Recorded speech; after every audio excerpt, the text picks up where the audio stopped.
If you think about moving to Bellingham, you've probably already seen all the good stuff. You've seen Lake Whatcom, you've seen the mountains, you've seen the Boulevard Park, Fairhaven, and all the trails and all the outdoor stuff that makes Bellingham such a great place to live. And don't get me wrong, I love living here. I grew up here, I'm raising my family here, and I make a lot of videos showing you why so many people are moving here.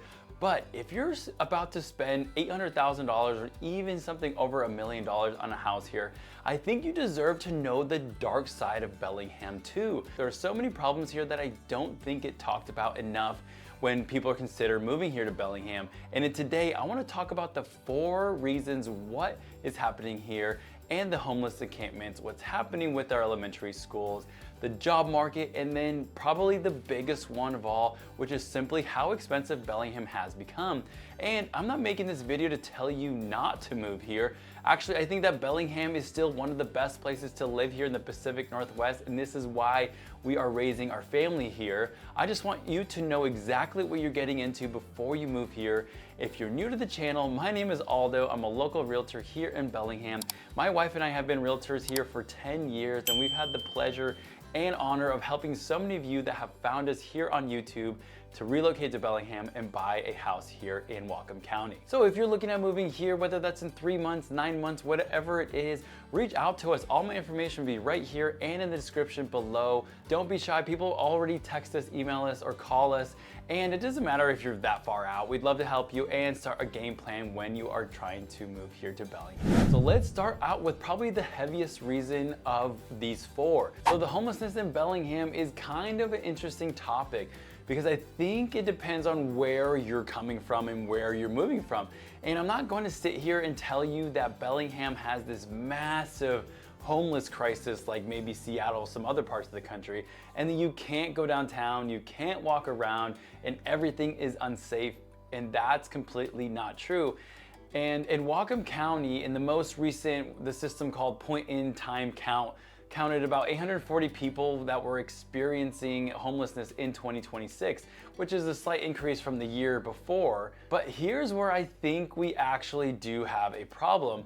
And the amount of people who are unsheltered and the size of some of these encampments have become much more noticeable than prior to COVID. And in the 2026 count, it had about 435 people classified as unsheltered compared to about 330 from the year before. Now, there's a little bit of asterisk there because about 30 people living in our tiny home villages got reclassified as unsheltered because of how the state defines a shelter. So I don't want to sit here and make that number sound worse than it actually is, but the encampments themselves are where I think we have the bigger issue. So probably the biggest one that people around Bellingham know about is behind Walmart, and that is right now as of August of 2026, and it's over in the King Mountain area between about East Stewart Road and Kellogg Road, and kind of off James Street. And this isn't a couple of tents hidden in the woods.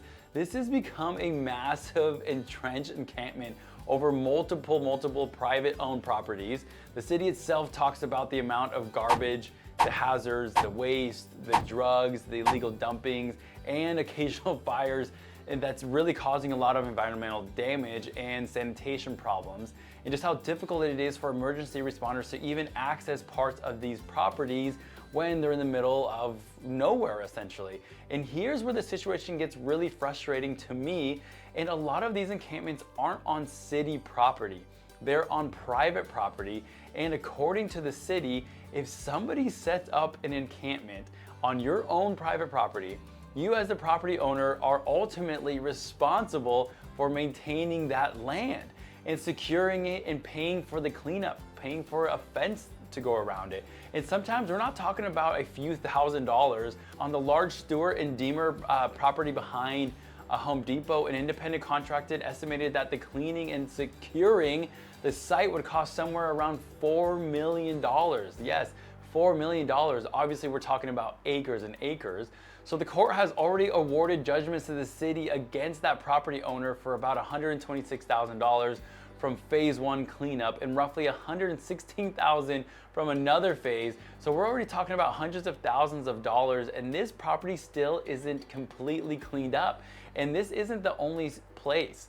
We had another one really large encampment around the northwest sort of Bakerview area over by Costco. That's pretty close. Like, I mean, it's right on Costco and Fred Meyer's. And that has been cleaned up, which has been really nice. And again, the property owners though, were primarily responsible for paying that cleanup. The city helped coordinate some of the process, the outreach, and kind of getting the law enforcement in there, but the cleanup itself was paid for by the property owner. Now I know of another property owner in around the Costco area who dealt with something similar that was a vacant piece of land, and from what I know of the situation, the owner had been calling for years and years trying to get a lot of these people off of the property and trespassing off the property before it got completely out of control. And eventually the city didn't really do anything, and by the time it actually got addressed, you weren't talking about somebody cleaning up a couple of tents anymore. You're talking about a huge cleanup. The city helped with things like the dump fees, and they negotiated that and getting the law enforcement out there again to move the people away. But the actual cleanup happened, but the property owners still ended up spending a couple $100,000 getting their own property cleaned up. And that's where I personally have a problem with how some of this has been handled, because I understand that it's a private property. I understand that the city can't just walk onto someone's property and someone's land and do whatever they want. But when an owner is repeatedly saying, hey, these people are trespassing on my property, I need help getting them off, and very little happens month over month, everything starts to accumulate, and then there is a massive encampment there, and it's pretty hard to turn around afterwards and tell that owner, okay, well now you're responsible for cleaning everything up. Sorry, but not sorry. And even the city's own information explains that trespassing calls in undeveloped property are prioritized based on the immediate public safety, threat, and officer availability. So for a large established encampment, the city says it takes coordinated cleanup effort rather than simply having patrol officers show up during their normal shift. And I understand why this gets complicated. I just don't think we've done a great job of getting ahead of it before these places become massive. Now, I don't want to give the city a whole bunch of credit. The Bakerview area has been cleaned up. They're working on King Mountain right now, and as I'm shooting this, they did start the cleanup here just a few days ago, but this has taken years. And if you're thinking about moving to Bellingham, especially if you're buying around some of these areas like King Mountain, some of these areas, this is something I want you to know about. Now, funny enough, probably 90% of the clients that I've helped relocate here from all over the country, places like Texas, Virginia, California, almost laugh when I tell them that we have an actual homelessness problem. They say, Aldo, you should see where we live, because in some of these larger cities, what we have here is probably 1/10 of what they're used to seeing. So again, perspective matters. Would I tell you not to move to Bellingham because of homelessness? No, absolutely not. But are there a few areas where I absolutely want you to understand what's happening nearby and what's going on? If you're spending $800,000 or sometimes up to $1 million for a house, yes, absolutely. Now this next one has probably surprised me more than anything else on the list, and that's what's happening right now with the Bellingham elementary schools and the situation we have here. So Bellingham Public Schools is expecting to lose about 1,000 students or so, and that was back from between 2018 and 2028. The district says the declining birth rates are kind of the major reasons. Me personally, I'm not gonna go into it. I think there's a lot more issues that are happening with our public schools that are going on within our public schools, and not just in Bellingham, but in Washington in general. I would suggest you doing your own research, but Washington, we're in a very blue state, a very liberal state, and there are some things that are happening in our elementary schools that people just don't agree with, and they don't want their kids in a public school where some things can happen or some things that aren't going to be able to be shared with parents. Again, this video is not for that. I probably won't ever touch that subject here on my YouTube channel, but feel free, go to Google, go to ChatGPT, whatever it is, go research some of these things and figure out what is happening to public schools here in Washington State and in Bellingham. Now, with the declining amount of students means less financing, and the two schools that task force have recommended closing are Cozier Elementary right off of Lakeway and Columbia Elementary, which is crazy to me. Now, as of me filming this is not final. The task force has recommended that the board would ultimately have to approve a closure, and the earliest this would happen would be on the 2027-2028 school year, so next year. But Columbia is the one that absolutely shocks me, and maybe I'm a little bit biased because I grew up a little bit in the Columbia neighborhood, and that's the first neighborhood that I went to. But I have buyers who specifically asked me about the Columbia neighborhood because of the Columbia Elementary School, and people love that school. It's part of the neighborhood, and that's why this is such a weird situation to me, because it's right in the middle of the neighborhood. Because back in 2022, voters approved a $122 million school bond, part of what was supposed to build a brand new 15th elementary school over by King Mountain. And it also included money to begin designing replacements for Carl Cozier, Columbia, and Roosevelt. But fast forward 4 years to now, the new elementary school has been paused, the rebuilds have been paused, and now 2 of those schools that we are talking about rebuilding could potentially close instead, which is crazy to me. And I understand the circumstances changes. Bellingham isn't having as many kids as they projected. Enrollment has changed, but as a taxpayer, I think you're allowed to look at that and say, wait a minute, how did we go from needing another elementary school to possibly closing 2 of them when these bonds have already passed? It's a pretty big swing in 4 years. And now the district has said that they're below capacity at most elementary schools, and that operating fewer schools could save money. And I understand that side too. I get it. The fewer kids, you don't get as much money. But then you get into the question that I hear from buyers, where are all these kids going to go? And that's my question.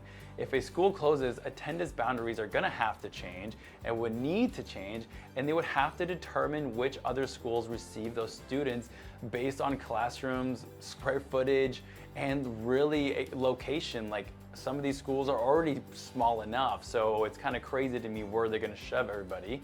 And that's where this affects somebody buying a house. I actually had clients looking in the Columbia neighborhood not too long ago who loved the neighborhood, and school was very important to them, and the Columbia Elementary was part of why they were looking there. And we were talking about spending around $1 million on a home, and they were the ones doing some research, and they were the ones that came to me and said, hey Aldo, you know, I want to talk about this conversation about potentially closing Columbia Elementary and what's happening. And they ultimately chose another home in another neighborhood because they basically said, why are we going to spend $1 million here in the Columbia neighborhood specifically? Because we want our kids going to this school, walking there, being so accessible, and we don't even know if the school is going to be here in a year or 2. And I completely understand like that. Now, I'm not going to tell you that Columbia closing is automatically going to hurt property values. Nobody knows that. I'm not going to tell you which school you should or shouldn't send your kids to. But as a realtor, I absolutely think the uncertainty matters. If buyers have historically paid a premium to live in a certain neighborhood, especially like South Hill and Columbia, partly because they want to access the neighborhood school, what happens when the school disappears is gonna be an unknown. And then what happens to the schools receiving all of those students? Like, do these classes get bigger? Are those schools more crowded? What happens to those teachers that were also at the other school? And do the boundaries completely change? Those are the questions that still need answers. And depending who you ask here in Bellingham, you're going to get a very, very different opinion, whether they are school teachers or not. And some people think that these schools absolutely should close because it doesn't financially make sense to keep operating under capacity. Other people, especially around Columbia, are basically saying no freaking way. And I think it's gonna be one of those more interesting things to watch here over the next year or 2 on actually what's gonna happen to these 2 schools. Now, number 3 is our job market. And I think this is probably one of the biggest misunderstandings people have about Bellingham and moving here, because Bellingham is expensive, like really expensive, but we don't necessarily have the type of job market you would normally associate with a city where house cost is essentially $850,000, that's our average price. And I said this in my market update here just a few weeks ago, we're not in Seattle, we're not in Bellevue, and we're not in Kirkland. But when you look at what houses cost here sometimes, you would think that we are sometimes. And that's the weird part. Our unemployment rate isn't horrible, it's really good. Whatcom County was at about 4.1% in June of 2026, which was actually lower than Washington State as a whole. So this isn't me saying nobody can find a job here. Whatcom County had around 96,000 payroll jobs in June, which was down approximately about 2,000 or so from the previous June. And our economy is just different from Seattle. Our large employers are things like medical services, like St. Joe's Hospital, higher education, like Western, government, retail, manufacturing, construction for sure, the refineries, and local businesses. We don't have this massive corporate headquarters and tech economy sitting here creating endless $150,000 to $200,000 a year jobs. Those jobs exist. Doctors, surgeons, business owners, and engineers, people in the trades, people working at the refineries. There are absolutely people making great money here. Don't get me wrong, there definitely is. There's just not the same depth of those jobs going to have in Seattle or Bellevue. For example, like I said, our average home price is $850,000 in Bellingham. And in other parts of Bellingham, you have neighborhoods that will reach well over $1 million. But our average medium income here in just Bellingham is about $70,000. Maybe $75,000. And when you put that in perspective, that is a huge difference to where the average home in Seattle is gonna be about $1 million, but the average wage is $250,000 to $300,000. So that there is a smaller gap than you'll see here in Bellingham. And I think this is really important if you're considering moving here to Bellingham, because pretty much everybody I've helped relocate to Bellingham has fallen into one of three categories. They've already have a job, it's already lined up, they get here, they work remotely, whatever that might be, or they're retired. And I don't really have people calling me saying, hey, Aldo, I'm going to move to Bellingham and then I'll figure out what I'm going to do for work once I actually get there. That's not really the case. Everybody has something lined up. People have that figured out first. And honestly, I think that's the smart way to do it, because most of the people moving here aren't coming here because they think they're going to make more money. They're coming here because they want the lifestyle. They want that slower pace. They want the water, the mountains, the trails, the outdoor lifestyle. They want to be closer to Canada, surprisingly.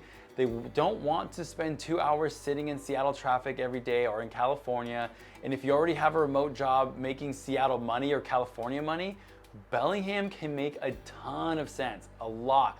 If you're retired and the job market means absolutely nothing to you, even better, because there is a lot of people moving and retiring here. But if you're moving here expecting easily to replace a very specialized $180,000 a year job that you had in Seattle, I would probably figure that out before you put your house on the market and move here, because that is going to be harder than you actually think. And that brings us probably to the biggest ugly truth about living here in Bellingham. And Bellingham is expensive. There's really no way around it. In my last quarterly market update, the average sold price in Bellingham during the second quarter was around $892,000. So, and think about that. Again, we're not in Seattle, right? I know I mentioned that. We're not in Bellevue. We're not in this massive city with millions and millions of people. And it's a population of 100,000, 200,000 in our county. So we're in Bellingham, and yet the average house is getting pretty darn close to 900,000. 5 years ago, we were nowhere near that. That's a lot of money. But here's the other side of that, because this is where I think people sometimes get unnecessarily discouraged. Just because the average home is around 900,000 does not mean you need $900,000 to live in Bellingham. You need $1 million. No, I'm just kidding. It's not even close. I'm kidding. I still think there are neighborhoods that are really good of value if you know where to look. Like Cordata is a great example. You can still find nice homes under $800,000. You're minutes away from Costco, the mall, grocery stores like Hagen's, the movie theaters. You can be close to medical offices, trails, schools. You're not moving 30 minutes outside of town just because your budget isn't $1 million. Then you have areas like Tweed 20 and Northern Heights, like where I grew up. And again, you can still find houses under 800,000 depending on the house, and you're sitting right above Barclay, and you're 4 minutes away from everything that Barclay has to offer. You're minutes from Hagen's, the restaurants, the movie theaters, the trails, those are still Bellingham neighborhoods. And then if your biggest priority is getting more house for money, look at Sudden Valley. I'll make a video about this exact same category. You can find homes in Sudden Valley for around $650,000 range, or even less, slightly more if you want a bigger house. depending on the house and you're still in Bellingham. Now, there are trade-offs, of course, of living in Sudden Valley. It's further out, it's more wooded. Some areas don't get nearly as much sunlight, especially you guys coming from sunnier areas. Sudden Valley could be a miss. You're not walking to your front door and going downtown to Bellingham. It's a completely different lifestyle than a lot of places in Bellingham. But you can potentially save $200,000 or $300,000 compared to some of the neighborhoods in Bellingham, like South Hill, like Columbia neighborhood, or even Puget. And that's why I tell people not to get stuck on the average number, because Bellingham isn't one real estate market. A $750,000 house in Cordata, completely different from a $750,000 house in Columbia.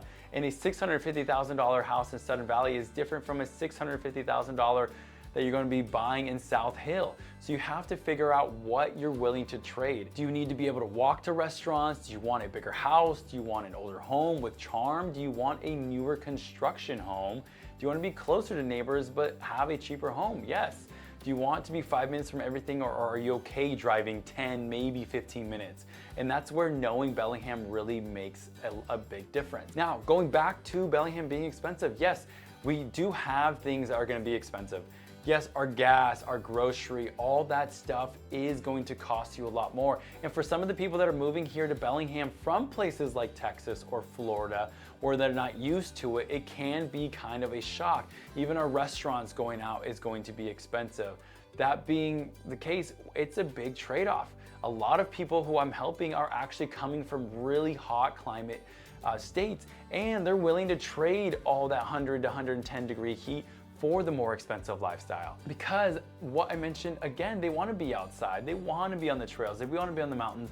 And for a lot of people that are moving here, and the people that I am specifically helping, they can easily leave in January and February and go to Mexico, go to Hawaii, go back down to Arizona or Texas to a warmer climate for a week or a couple of weeks. So that's not going to be an issue. And ultimately, a lot of people that are moving here to Bellingham can afford Bellingham. It's the people that are kind of coming in here, maybe the younger generation, that won't be able to afford a home, but it's still a good lifestyle. And for a lot of people who I'm helping find Bellingham as their home, can definitely afford everything that's happening here in our city. So those are probably the 4 biggest things I want to consider as the ugly truth about living here in Bellingham. We have a homelessness and encampment problem that I think the city is still trying to figure out.